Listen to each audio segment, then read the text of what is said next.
Huwag ninyong gagamitin ang pangalan ko sa walang kabuluhan. Ako ang Panginoon na inyong Diyos, ang magpaparusa sa sino mang gagamit ng pangalan ko sa walang kabuluhan. Alalahanin ninyo ang araw ng pamamahinga at gawin ninyo itong natatanging araw para sa akin.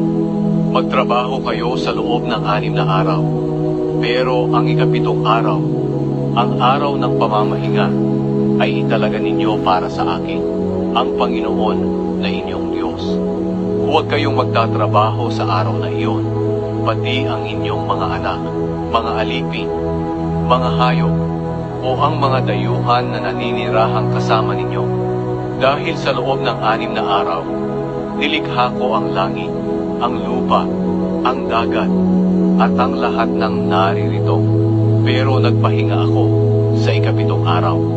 Kaya pinagpala ko ang araw ng pamamahinga